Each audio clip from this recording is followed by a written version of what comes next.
The difference between the squares of two consecutive integers is 4,08,235. The sum of the numbers is. ಇಲ್ಲಿ ಎರಡು integers ಇದೆ. ಯಾವ ರೀತಿ integers ಅಂದರೆ ಕಾನ್ಸಿಕ್ಯೂಟಿವ್ ಇಂಟಿಜರ್ಸ್. ಕಾನ್ಸಿಕ್ಯೂಟಿವ್ ಇಂಟಿಜರ್ಸ್ ಅಂದರೆ ಒಂದರ ನೆಕ್ಸ್ಟ್ ಒಂದು ಬರ್ತಕ್ಕಂಥ ಇಂಟಿಜರ್ಸ್ಗಳು. ಆ ಇಂಟಿಜರ್ಸ್ಗಳ ಸ್ಕ್ವೇರ್ಸ್ಗಳ ಡಿಫರೆನ್ಸ್ ಎಷ್ಟಿದೆ ಅಂತಂದರೆ 4,08,235 ಇದೆ. Difference of squares of the integers, consecutive integers. ನಮಗೆ ಬೇಕಾಗಿರೋದು ಆ ಎರಡು ಇಂಟಿಜರ್ಗಳ ಸಮ್ ಅಷ್ಟೇ ಬೇಕಾಗಿರೋದು.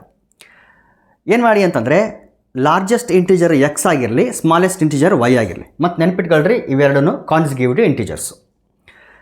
ಅವುಗಳ ಸ್ಕ್ವೇರ್ಸ್ಗಳ difference x square minus y square it is equal to 4,08,235. ಇದು given data.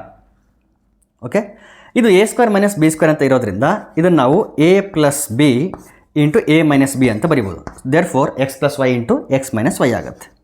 It is equal to 4,08,235. Okay, ಈಗ X plus y as it is ಇರಲಿ. In place of x minus y we can put 1 ಯಾಕಂತ ಹೇಳ್ತೀನಿ. And this is equal to 4,08,235. ಇಲ್ಲಿ x minus y equal to 1 ಹೆಂಗೆ ಬಂತು ಅಂತಂದರೆ ಅವರು data ಕೊಟ್ಟಿದ್ದಾರಲ್ಲ, consecutive integers ಅಂತ ಕೊಟ್ಟಿದ್ದಾರೆ. ಎಕ್ಸ್ ಮತ್ತು ವೈ ಕಾನ್ಸಿಕ್ಯೂಟಿವ್ ಇಂಟಿಜರ್ಸ್ ಅಂತಂದರೆ ಅವುಗಳನ್ನು ಡಿಫ್ರೆನ್ಸ್ ಮಾಡಿದರೆ, ಅವುಗಳ ಸಬ್ಟ್ರಾಕ್ಷನ್ ಮಾಡಿದರೆ ವ್ಯಾಲ್ಯೂ ಎಷ್ಟು ಬರುತ್ತೆ ಅಂತಂದರೆ 1 ಬರುತ್ತೆ. ಫಾರ್ ಎಕ್ಸಾಂಪಲ್ 2 ಅಂತಂದರೆ ಅದರ ಇಮಿಡಿಯೇಟ್ ನೆಕ್ಸ್ಟ್ ಇಂಟಿಜರ್ ಯಾವುದು ಅಂತಂದರೆ 3. ನೋಡಿ, ಅವುಗಳ ಡಿಫ್ರೆನ್ಸ್ ಎಷ್ಟು ಬರ್ತದೆ? 3 ಮೈನಸ್ 2 ಎಷ್ಟು ಬರುತ್ತೆ? 1. 5 ಅಂತ ತೊಗೊಂಡ್ರೆ ಅದರ ನೆಕ್ಸ್ಟ್ ಕಾನ್ಸಿಕ್ಯೂಟಿವ್ ಇಂಟಿಜರ್ ಯಾವುದು ಅಂತಂದರೆ 6. ಸೊ ಡಿಫ್ರೆನ್ಸ್ ಎಷ್ಟು ಬರುತ್ತೆ? 6 ಮೈನಸ್ 5 1 ಬರುತ್ತೆ. ದೇರ್ ಫೋರ್ ಎಕ್ಸ್ ಅನ್ನೋದು ಲಾರ್ಜೆಸ್ಟ್ ಇಂಟಿಜರ್ ಅಂತ ನಾನು ಆವಾಗಲೇ ಹೇಳಿದ್ದೀನಿ. ಸೊ ವೈ ಅದರ ನೆಕ್ಸ್ಟ್ ಇಂಟಿಜರ್ ಅಂದರೆ ಅದರ ಹಿಂದಿನ ಇಂಟಿಜರ್ ಆಗಿರುತ್ತೆ ವೈ ಅನ್ನೋದು.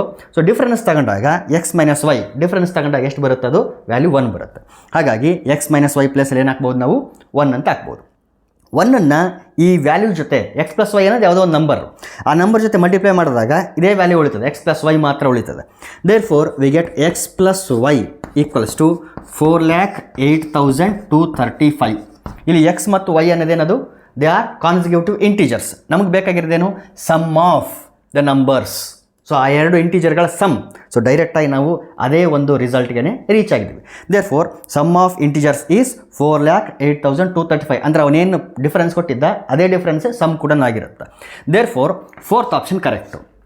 ಇಲ್ಲಿ ನಾವು ಎಕ್ಸ್ ಮತ್ತು ವೈ ಅಂತ ತಗೊಂಡಿದ್ದೀವಲ್ಲ, ಇದ್ರ ಬದಲಿಗೆ ನೀವೇನು ಮಾಡಬಹುದು ಅಂತಂದರೆ ಬೇರೆ ರೀತಿ ಕೂಡ ಸಾಲ್ವ್ ಮಾಡ್ಬೋದು. ಅದು ಹೆಂಗೆ ಅಂತಂದರೆ, ಒಂದು ವೇಳೆ ನೀವು ಎನ್ ಅನ್ನೋದನ್ನು ಒಂದು ಇಂಟಿಜರ್ ಅಂತ ತಗೊಂಡ್ರೆ ಅದಕ್ಕೆ ಈಗ ಡಿಫ್ರೆನ್ಸನ್ನು ಫೈಂಡ್ ಮಾಡೋದಕ್ಕೆ ಅದಕ್ಕಿಂತ ಚಿಕ್ಕ ವ್ಯಾಲ್ಯೂ ಬೇಕಲ್ಲ, ಅದರ ಹಿಂದಿನ ಇಂಟಿಜರ್ ತೊಗೋಬೇಕಾಗುತ್ತೆ ನೀವು.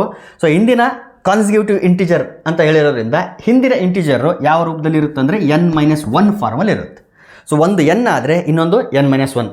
ಅವುಗಳ ಸ್ಕ್ವೇರ್ಗಳ ಡಿಫ್ರೆನ್ಸ್ ಅಂತ ಹೇಳಿರೋದ್ರಿಂದ ಎನ್ ಸ್ಕ್ವೇರ್ ಇಲ್ಲಿ n-1 ಹೋಲ್ ಸ್ಕ್ವೇರ್ ಆಗುತ್ತೆ. ಇಲ್ಲಿ ಡಿಫ್ರೆನ್ಸ್ ಅಂತ ಹೇಳಿರೋದ್ರಿಂದ minus n square minus n-1 whole square equal to 4,08,235. ಇದನ್ನು ಸಾಲ್ವ್ ಮಾಡಿದರೆ ನಿಮಗೆ n ವ್ಯಾಲ್ಯೂ ಸಿಗುತ್ತೆ. ಒಂದು n ಸಿಕ್ತು, -1 ಮಾಡಿದರೆ n-1 ಸಿಕ್ತು. ಸೊ ಎರಡು ವ್ಯಾಲ್ಯೂಗಳು ಸಪ್ರೇಟಾಗಿ ಸಿಕ್ಬಿಡ್ತಾವೆ ನಿಮಗೆ. ಅವುಗಳನ್ನು ಆ್ಯಡ್ ಮಾಡಿದರೆ finally you will get the same value. So ಈ ರೀತಿನಾದರೂ ಸಾಲ್ವ್ ಮಾಡಿ ಅಥವಾ ಈ ರೀತಿನಾದರೂ ಸಾಲ್ವ್ ಮಾಡಿ, you will get the same option. Fourth option is correct.